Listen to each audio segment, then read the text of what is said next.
Hello, my friends, and welcome to another RobCast. I'm coming to you from the back house with my beloved friend, Peter Rollins. It is so good to be back. I love being back.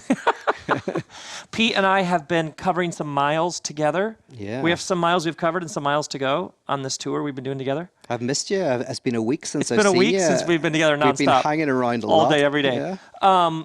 So what I want to do, in this episode, we're going to talk about parables. The past couple episodes, I've done some parables, and you've written your own parables. Yeah. How many parables have you written?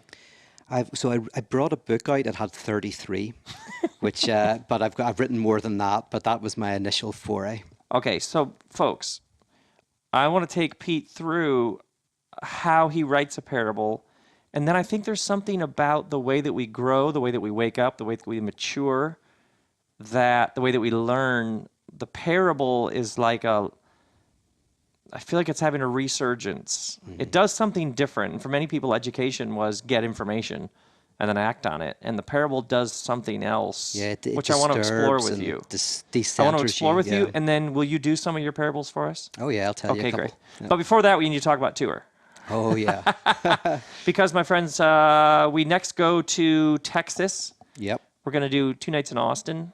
Which was one night originally, and then they put a second one on. And then Houston, Dallas, and San Antonio. Then we do like San Francisco, Sacramento, Santa Cruz. There's a Chicago, Milwaukee, Minnesota in there. There's a Boston, Philly. We're going to a bunch of places the next couple of months. All that info is at my website. Is the tour what you thought it would be? Oh, everything. It's wonderful. I don't know if I thought anything. I didn't know what to think. I didn't know what to expect. So it was kind of like jumping into the abyss. And what I love is especially the first gig where, it's quiet. You're in this big room. You're just sitting around in the back. And then you start hearing the noise of people coming in. And the vibe in the room changes. And the temperature in the room changes. So that was very exciting, not knowing what to expect. Whenever a room goes from 0 to 200, 300, 400. Yeah. Oh, man, it's been so much fun. Yeah. Oh, I also should say to all UK friends, the wonderful folks at Greenbelt Festival have sorted a UK-Ireland tour. Pete's not going to be going on that leg due to other things. Because this man, ladies and gentlemen, this man is up to lots of things. So Pete won't be coming on the UK Ireland, but those dates just went up, and I absolutely adore the folks at Greenbelt when I told them I wanted to do a tour over there. So all of you England, Ireland, Scotland, Wales friends, I'm coming your way. You can go directly to the Greenbelt website, or you can go to my site and it'll link you to Greenbelt. But UK tour, first half of July. I'm coming your way with the Holy Shift tour. And so I love announcing new tour dates. It brings me so much satisfaction. Oh, and that's a big thing. Yeah, a lot of people are saying, oh, you're not coming here. But actually, there's more to be announced in the coming months, I think. There may be some more. Who knows? Is Kristen Bell coming in? Hi, Kristen Bell. Hello. How are you? Oh, my word. This party, ladies and gentlemen, just keeps building.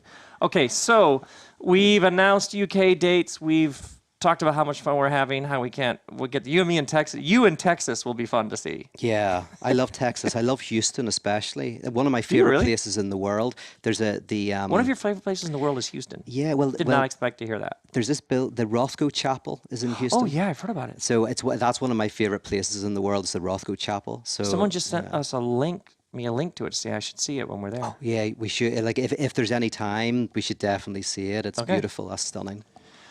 Done. Sorted. Now, let's get to the business at hand. Yes. Parables. Enough fun. Down to work. Okay, will you start? Will you give me a couple parables of your own? Oh, parables? Okay. We'll start there? Think. Yeah.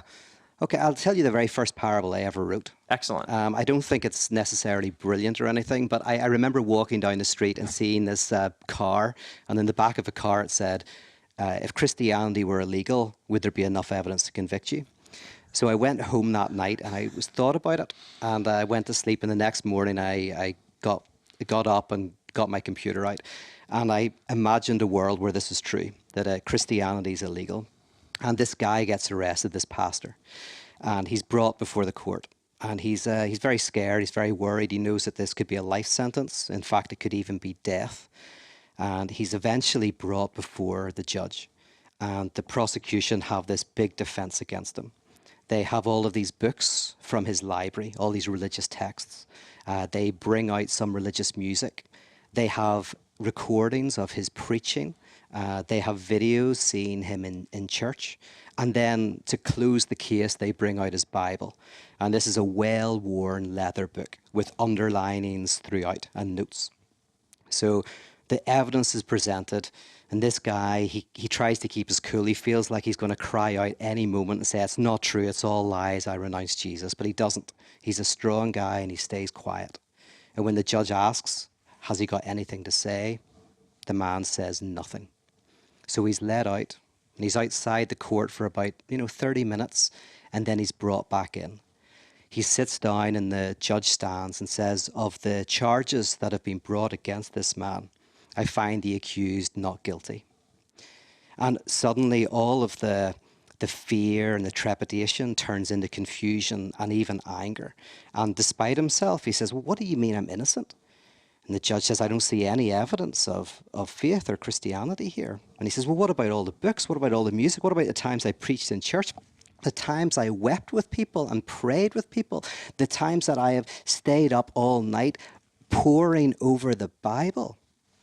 And the judge just looks confused and says, I don't see anything that warrants a charge. He says, your sermons show that you're a preacher and a poet, and that your journals show that you like to write, and maybe you fooled other people, and maybe even you fooled yourself. But until you live as Christ lived, until you put your body to the flames, until you give yourself in love to your neighbor, I don't see any reason to charge you. And the man leaves. So there you go. That's the first parable I ever wrote. How old were you? That was maybe 25 years ago. Because that feels like really reflective of an earlier period in your life. Yeah, it is. There is a reflection of something that, like the beginnings of my own journey, is in that parable. How is it present in that? Well, it was the move from the idea of Christianity as a belief system, as a way of thinking, as an idea of an inner life, to the idea of Christianity as material. It's embodied in how you live. So that faith is not about necessarily kind of having a certain view of the world, but rather existing in a certain way within the world. Mm-hmm. So all of that was kind of like, that's what I was wrestling with. And so often what I would do is when I was wrestling with an idea, I would write a parable, and that often signified that I was working through that idea, that I'd got somewhere with that idea. So at each step of the way, you were writing parables to almost capture the changes that were happening within you. Yeah, and the movements and the kind of the decentering and that was going on in my own life. Will you say more about decentering? Yeah, so for me, a parable is a discourse, but a dis-course. It's a discourse designed to send you off course and onto a new course. So unlike a myth, where a myth is often a story that tries to answer the question why you're here, where you're going, what it's all about, a parable kind of, in a sense, disrupts your thinking. Everything you think of as moral or good or right, parables have this interesting and disturbing tendency to turn it on its head. Mm-hmm. And that really intrigued me because when I came into Christianity, there was a lot of spiritual talk seemed to be designed to explain things, to tell you why you have the right answer, how to think, etc. But when I confronted parables, I was like, oh my goodness, these do the opposite. These always seem to challenge the way I think about myself and the world and my neighbor. They're almost anti-wisdom in the sense of like they critique the popular wisdom of the day. It's almost like they set up, yeah, of course, that's how it is. Yeah. And then subvert it. Can you think of another parable that reflected another period in your growth and development? Yeah.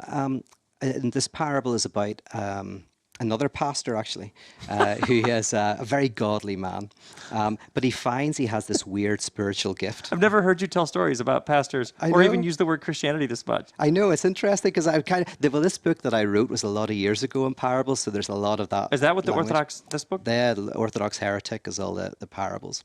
And That's- so this pastor, he has a spiritual gift where every time he prays for somebody, they lose their faith.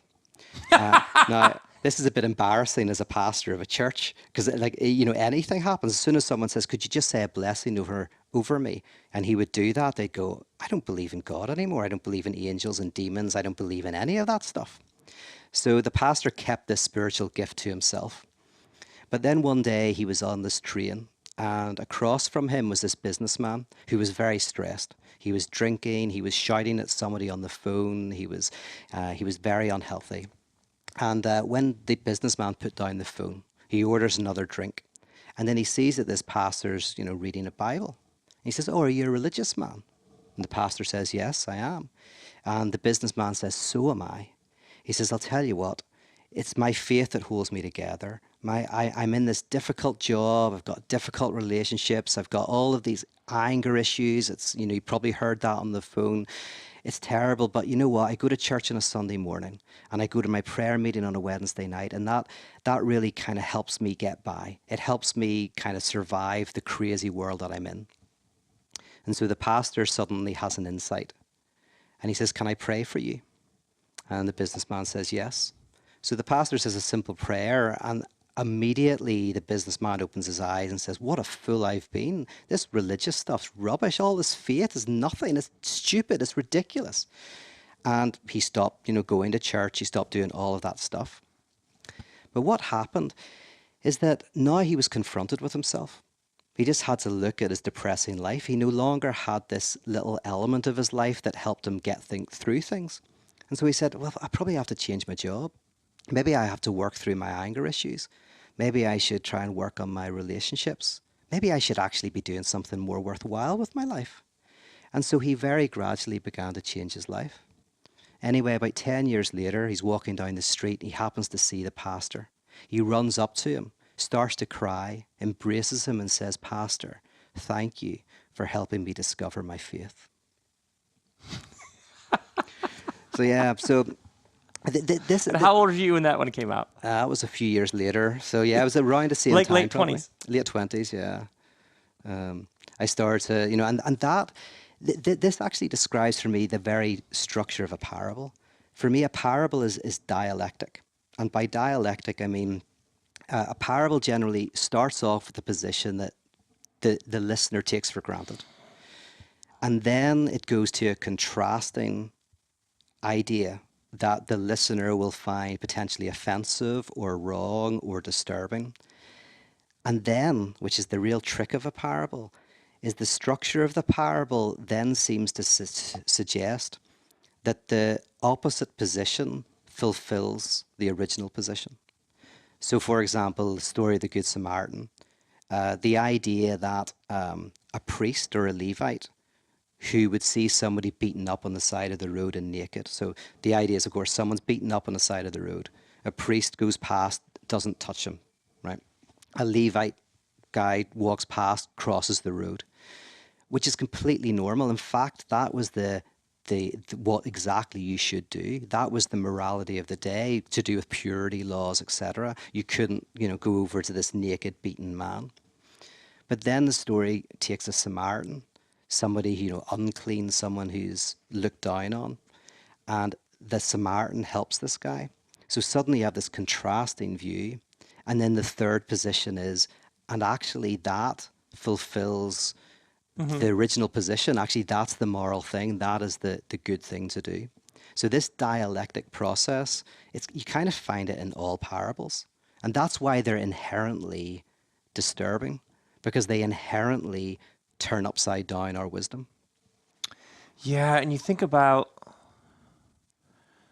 so much modern education was the transmission of information, a transaction. Somebody has information, you need it. Yeah. And if you're going to become a doctor, we need you to get certain information or repair cars or whatever. So Yeah. the transformation of information, the transmission isn't bad. Yeah. But that a parable invites you into something. Yes. And it's like it plants seeds that you don't get an answer, you get an invitation Yeah. into it. And like there's a notion, an old Greek notion of truth, which means where they say truth is unconcealment. Truth is what reveals the world. And it's a beautiful way of thinking about truth because, in a sense, science, physics reveals the world in a certain way. Mathematics reveals the world in a certain way. But so does poetry. It reveals the world in a certain way, and so does literature and art. And so the university is a place where all these classrooms are unconcealing the world to us in various ways. And for me, a parable is a form of revealing something that we take for granted. We just see the world as it is. We're not thinking critically.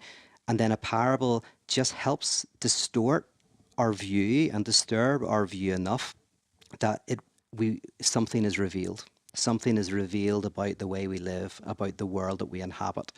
So that's part of the power, I think, of a parable. Can you give me some more? Yeah. Can you give me a non-Pete Rollins parable that you can Yeah. think of from a ways back? Absolutely. There's an old Islamic parable, or it seems to have Islamic roots. It was actually it was somebody who came back from the Crusades who talked about how they'd heard it in the Holy Lands. But it's a very short parable, but about a woman who carried fire and water. She carried fire in one hand with a torch and this jug of water with another hand. And when she was asked why, she said, well, the fire is to consume heaven, and the water is to extinguish hell, so that I do the good for no other reason than because it is the good. So, in other words, not for rewards of heaven or for fear of hell, but that she would be reminded that she would do good deeds without thought of reward or punishment. Where'd you come across that? Came across it in a book a few years ago. I think it was a philosopher like Zizek mentioned it. And I thought it was beautiful because, again, it has the structure of this kind of like disturbing, you burn up heaven and you extinguish hell. You know, that should disturb the person going to heaven, and hell are good things. And then how could like extinguishing those be good? But then the parable then turns around and says, oh, yes, because in a sense we shouldn't be doing the good for the sake of heaven or for fear of hell. That the true mature moral position is to do the good unconstrained. Good for the good. Yeah, good for the good. Will you do a parable from the Orthodox from this book? From the Orthodox heretic. Oh yeah, let me think. Oh, okay. This is another early one. So it's another one with devils and demons and preachers and all of that. But by the way, one of the reasons I like that is because I like parables that use all of that traditional language. Sometimes it's fun because they subvert it so much. So I did this parable. I forget what it's called. Let me just... Because when you do that, when you talk about a pastor in Christianity, I'm immediately like, Yes, I know. I'm already checking out, honestly. Yeah. Like, oh, great, this is going to be just the whatever. Yeah. And then all of a sudden it's different. It's different. And I love that. I love finding unpopular words. This is not a plug, by the way, but I am about to start a podcast called The Fundamentalists. And I love that word because it's so disparaged. And I'm like, I want to redeem that word. I think there's something good that we can bring out of it. So this parable, I forget what it's called. Maybe it was called The Payoff. But I did this in a church once. And I asked everybody to close their eyes. I told this parable. And I said, imagine that you've just died and you've gone to heaven and you're waiting outside the judgment throne, and you're then ushered in, and you've been a faithful Christian all your life, and you've tried to do your best by people and whatever, and you walk in and you look up on this judgment seat, and then you discover that actually on the judgment seat is the devil, this demonic kind of creature. And he says, I have vanquished your God to hell, and I have vanquished your Christ to the pit of the void of nothingness. If you just bow the knee to me, you will enter eternal paradise and enjoy your existence for all eternity. But if you refuse to bow the knee, you will be thrown into hell with your God and with your Christ. What will you do? That's it. Very simple meditation. But again, You did this like in a church service? yeah, I've done worse, honestly. Yeah, but yeah, I did. Yeah, it was fun because actually, what was beautiful, I did it in a very conservative church, in a very What conservative. year was this?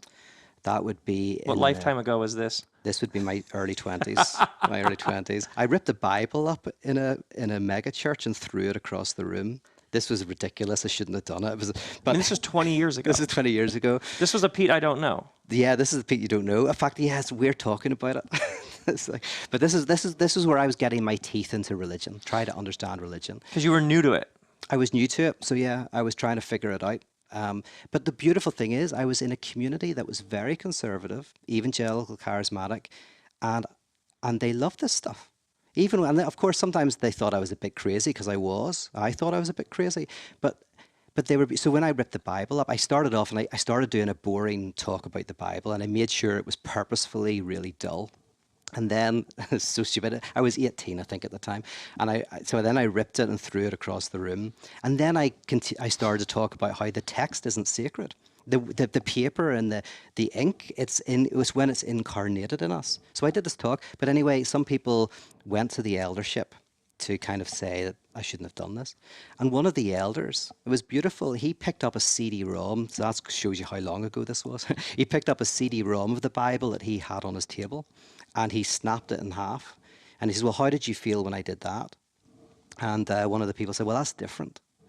I said, well, no, I think that's the point. The point is it's not different. Like either, snapping the CD-ROM of the Bible is just as bad as ripping up a book of the Bible, or they're both equally not the important thing, but it's incarnated in your being. How would you define, for people who haven't heard the word incarnated, how would you describe that?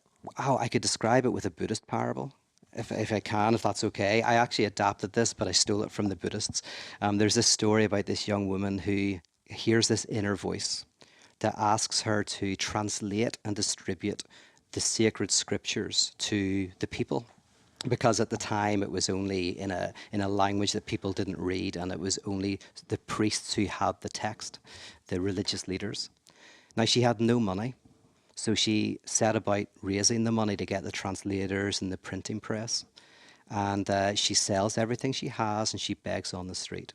The story goes it takes 5 or 6 years before she's got the money together, but just then this plague devastates a neighbouring city. She immediately takes the money she's raised and gives it to getting medicine to people who are sick, to getting nurses and doctors into the city to help people. And only after the plague has passed does she go back to her original calling to translate and distribute the scriptures. And so again, 10 years pass, and she's older now, she's not well, and she's close to her goal when a famine strikes. Again, without thinking twice, she spends all of the money bringing provisions into the city, looking after those who are destitute, those who have lost loved ones. And finally, again, she goes back after the famine to her original calling. And by the end of her life, she has made enough money, and she's able to see the sacred scriptures translated and distributed among the people. But after she died, the people would start to say about her that she'd actually translated and distributed the scriptures 3 times in her life. And the first 2 were the most beautiful and wonderful of them all. That's incarnation. Yeah. That's a good one. Yeah. I like That that. is a good one. What are your favorite parables? Okay, so you sort of came into religion late teens. Late teens, yeah. Spirituality, spirit, depth, sacred scriptures. But then it seems like you moved through like that phase. Yeah. And the parables that you told earlier were reflective of that sort of. Already early on, it wasn't working for you. How would you say it? It wasn't, you kept going. Well, yeah, one of my favorite philosophers, he's a minor philosopher, he's called Ludwig Feuerbach. Wait. Again, please, for my enjoyment. Yes. Ludwig Feuerbach. Feuerbach. Yeah. What's that? What nationality is that? He's German. So Okay. he was German, 19th century, very important kind of a kind of small figure between Hegel and Marx, but that's not relevant. But A small figure between Hegel and Marx. yeah, but he's a bridge between the two. But he was brilliant because he wrote this book called The Essence of Christianity and also The Essence of Religion.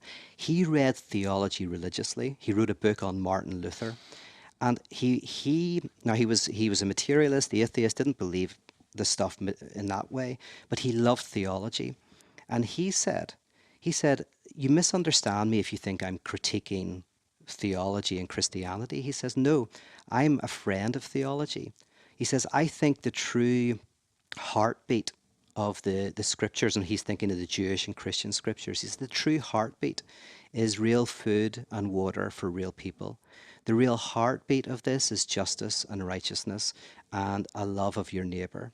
And he said that the truth of theology is anthropology, which meant, he said, that when you get to the real heart of these traditions, you discover that they are actually trying to help sensitize us to one another, to the infinite value of the other, to help us experience depth in life and to give us a sense of care and concern for the world. And so when I entered conservative, and you could call it fundamentalist Christianity that I entered, I discovered in the heart of that a heartbeat that was actually for the world and for love. And a lot of my early parables that you've heard me talk about were really attempts to uncover that, to recall that heartbeat amidst the rubble that sometimes or the crustaceans that gather around that. So that's 25 years ago. Then what happens? How do the parables change? How did your path, what began to take place? Well, a lot of those early parables were central to where I am now. I mean, a lot of Jewish parables were very key. I really discovered these, like the Jewish parables are very funny. They're very, they're brilliant. They're very incisive.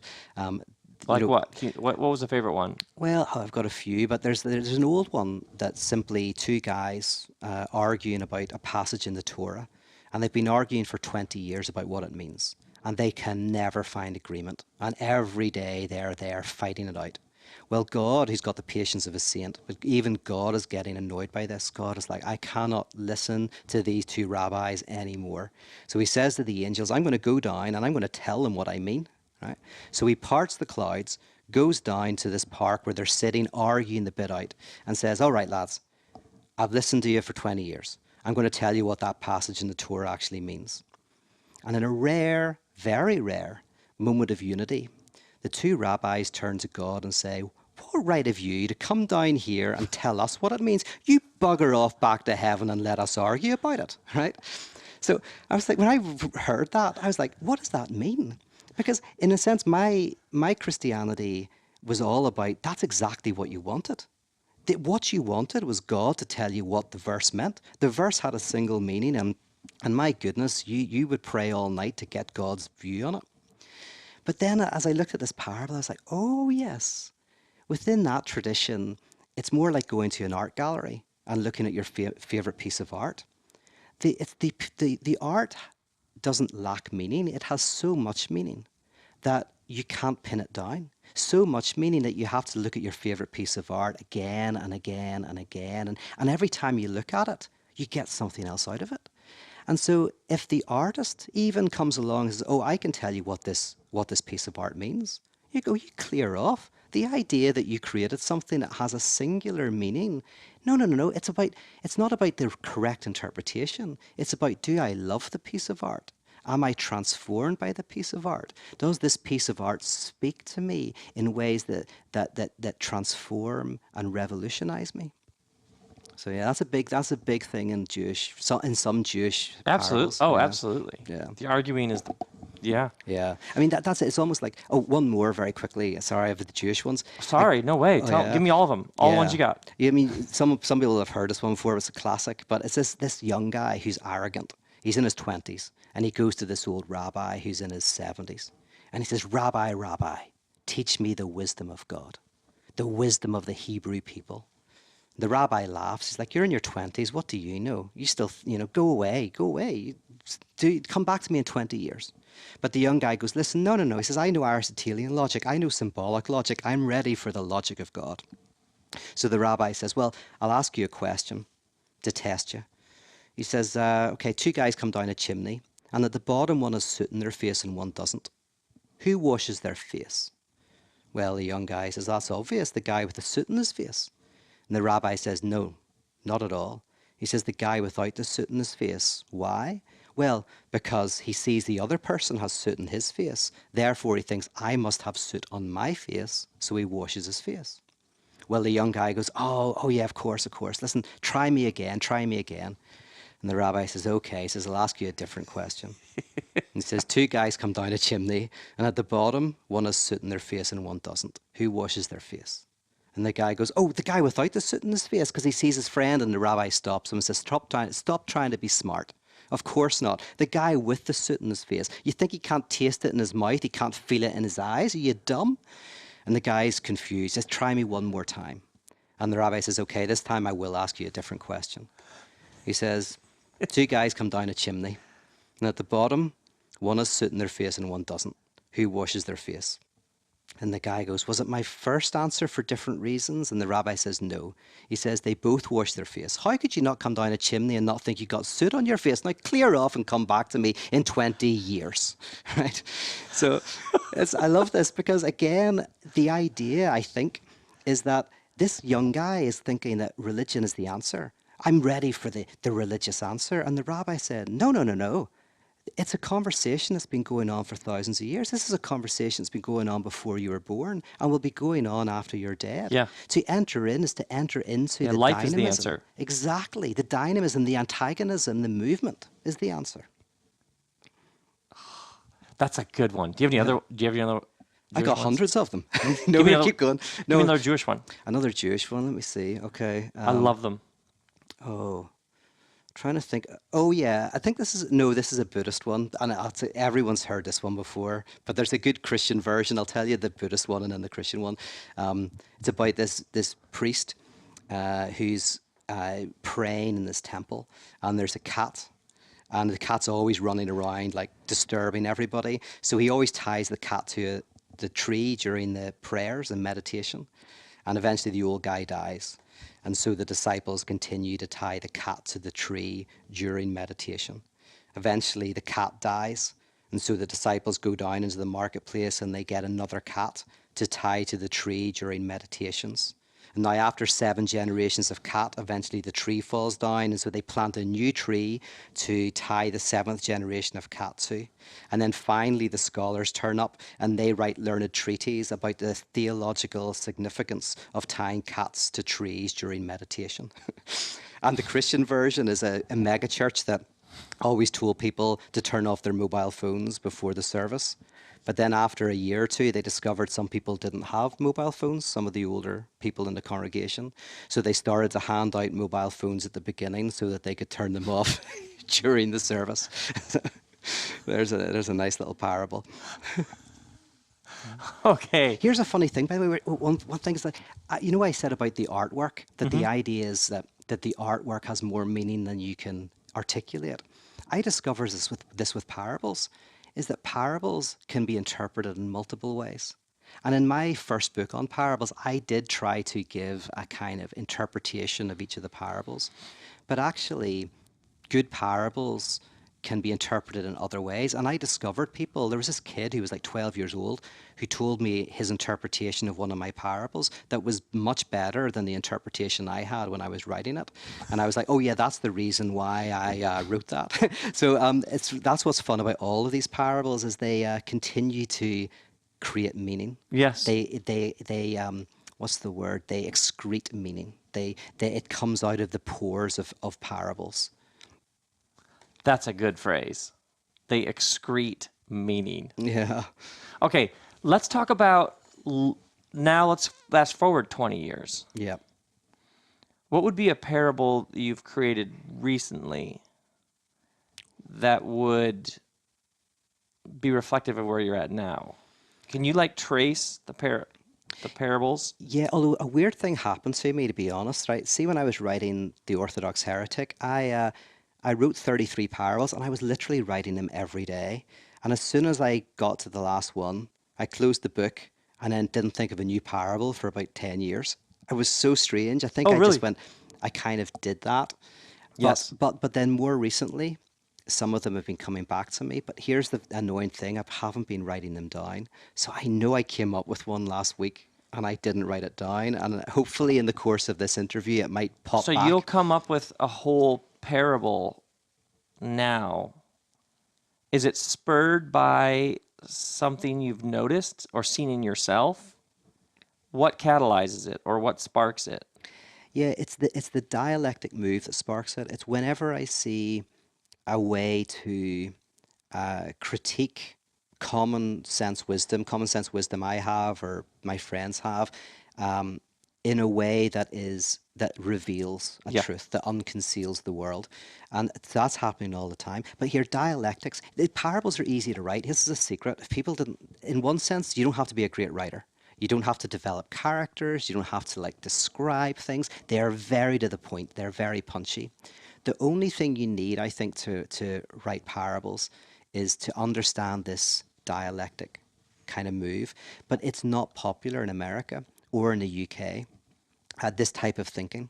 Most people think in cause and effect. So you move from one position and you build, and then you build and you build. And that's a great way of learning. It's a scientific way of learning. But dialectics bounces you from one position to the opposite. And then bounces to a third position, which kind of encapsulates both. And it's much more dynamic type of thinking. But funnily enough, in America in the 1950s, the CIA said that one of the ways you can tell someone's a communist is if they use the word dialectic. So it became a very unpopular way of, a word and phrase.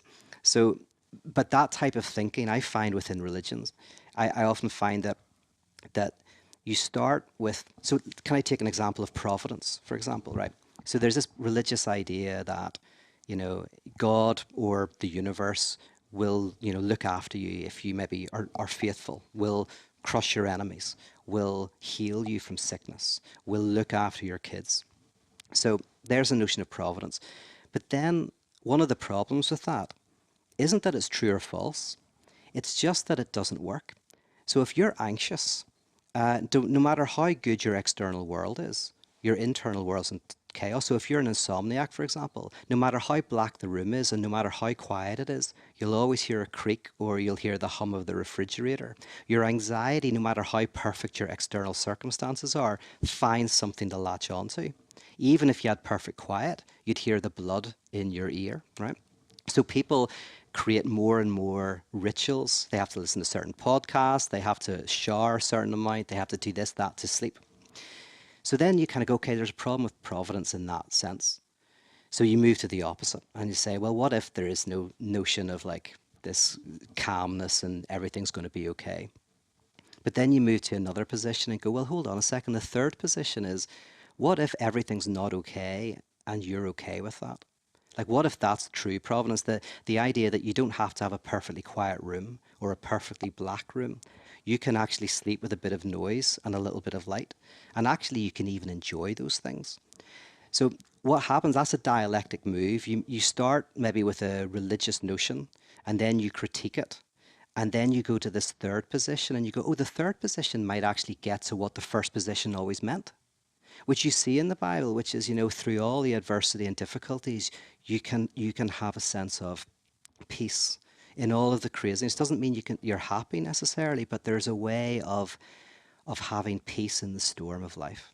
And maybe that's really the type of life that is a healthy life to lead.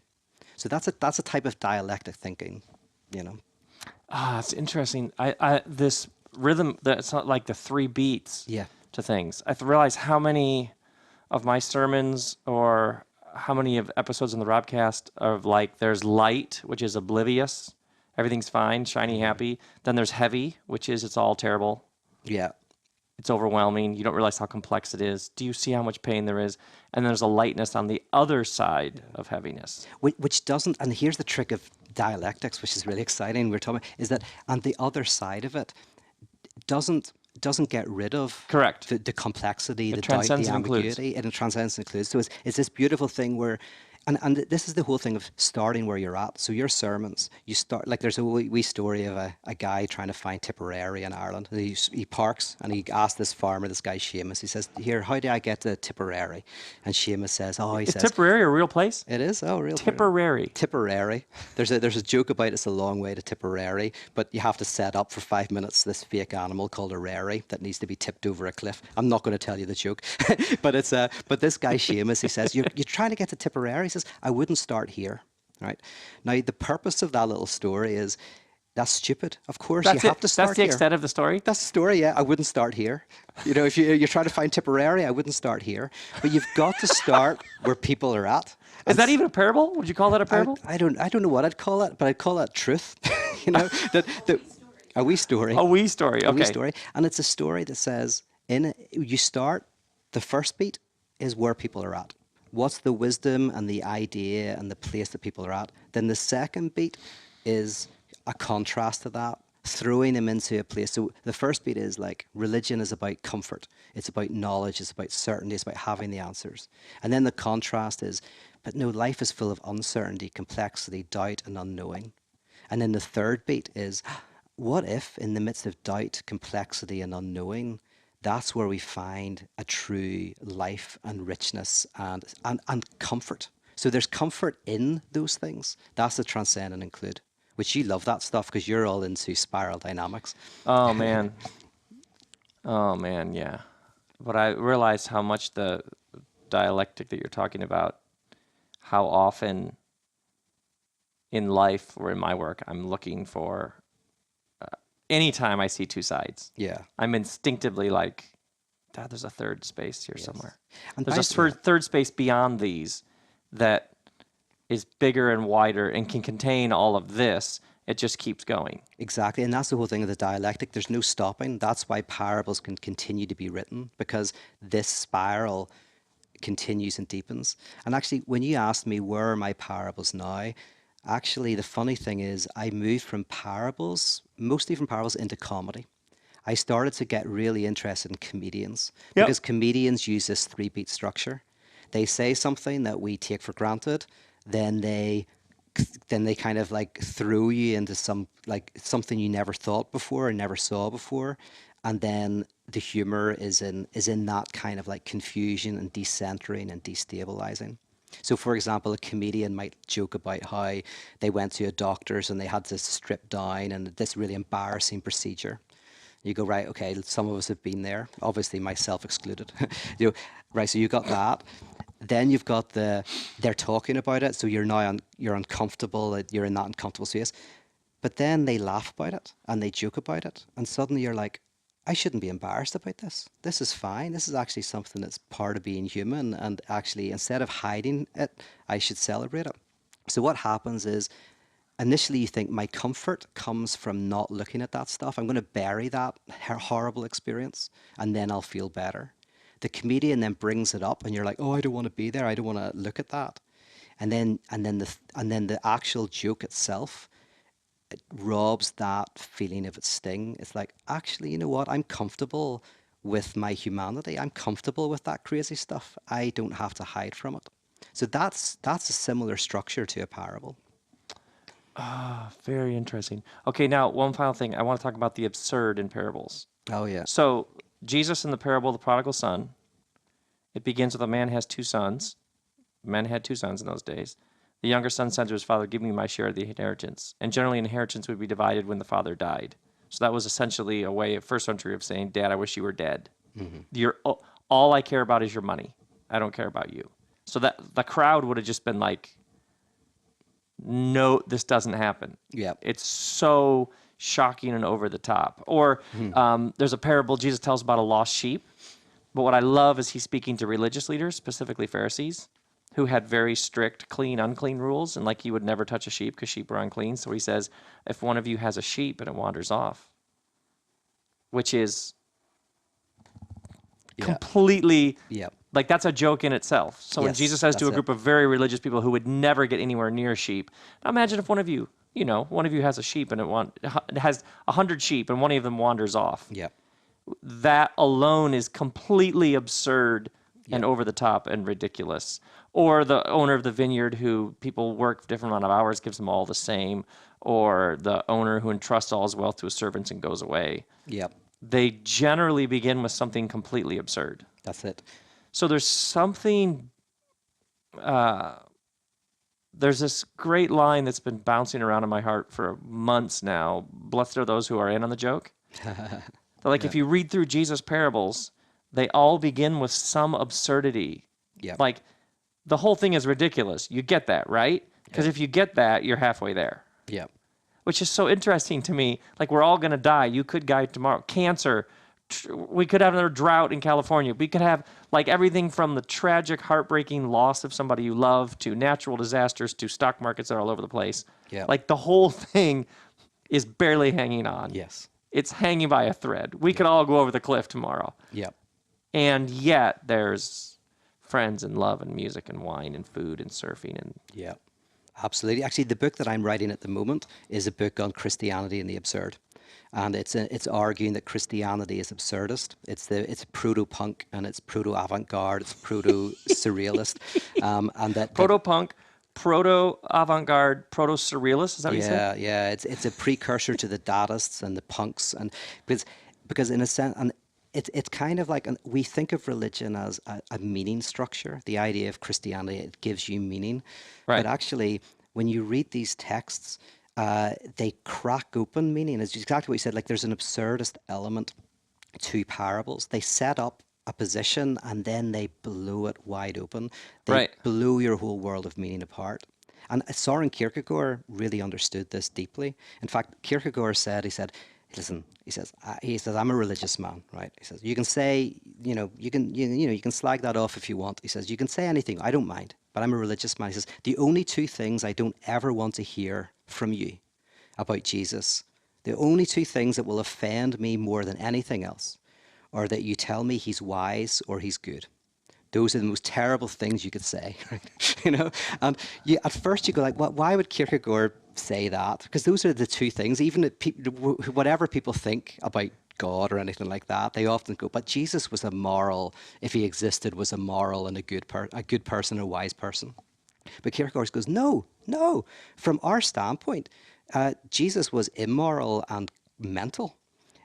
This is like a turn on, the liar, lunatic, Lord things. Yes. It's like Jesus was a liar, a lunatic, or a Lord. Whereas Kierkegaard says, no, he was a liar and a lunatic, and that's why he's Lord, right? Because he's saying that everything we take about who's in and who's out is blown apart. Who's Yes. right and who's wrong. Yes. What's clean, what's unclean, what's pure, what's impure.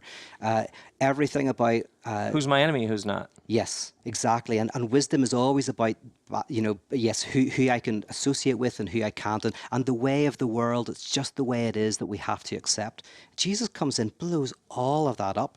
So Kierkegaard says, like, come on, whenever you encounter this figure, no wonder church is boring, because you try and make Jesus into this moral, good character. Jesus is this crazy lunatic, like blowing everything up. And then Kierkegaard says, and that's what's so beautiful about it. Blessed are those who are in on the joke, who are in on the insurrection, who are in on the explosion in the playground of theology that this is.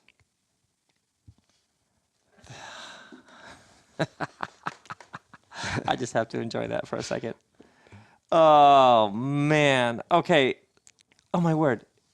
We've been talking for a while. Oh, wow. Let's talk about parables of yours can be accessed through... Oh, yes. Where can people find Pete Rollins' parables? Yeah, well, actually, for the Holy Shift tour, I wanted to have an Oprah Winfrey moment where not that I give everyone a free car, but where I give everyone a free book. So what I did is I've set up that if people go onto my website, they can download my Orthodox Heretic, which is me reading 33 of these parables with music from my friend Dub in Belfast, so this kind of ambient electronic music.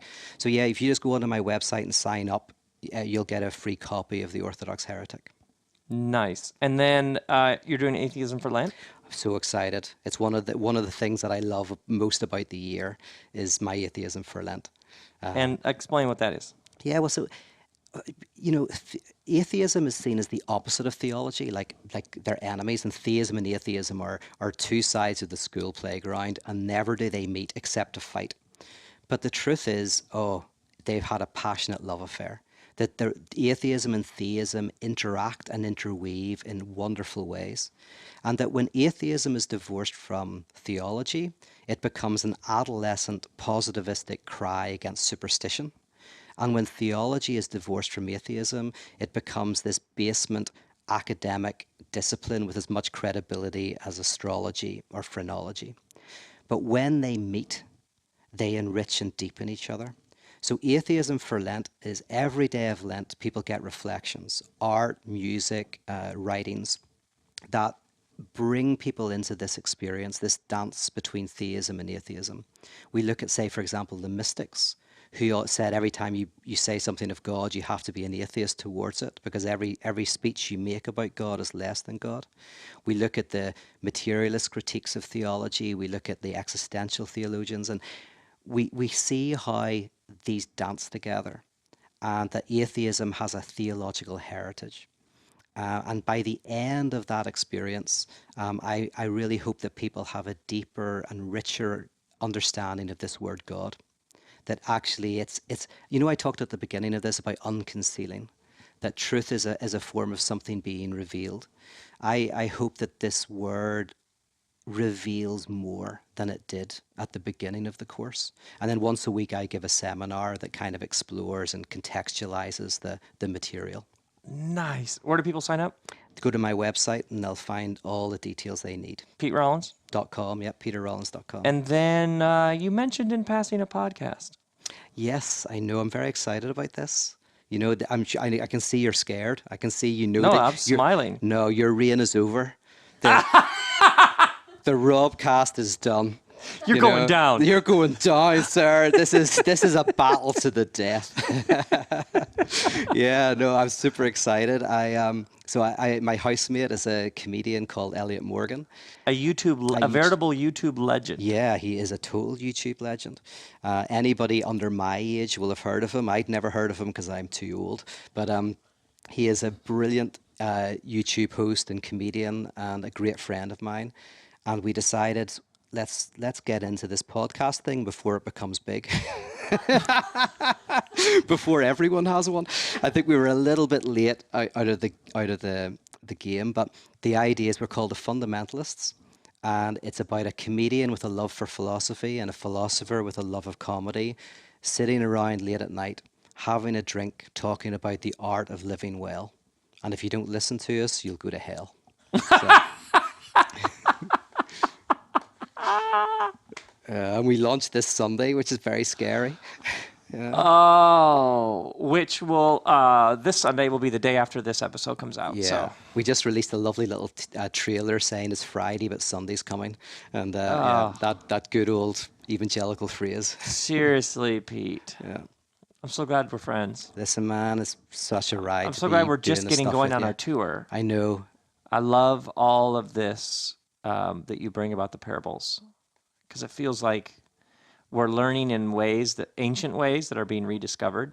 Yeah. I think we're going to see more and more parables, people writing their own parables. Yeah.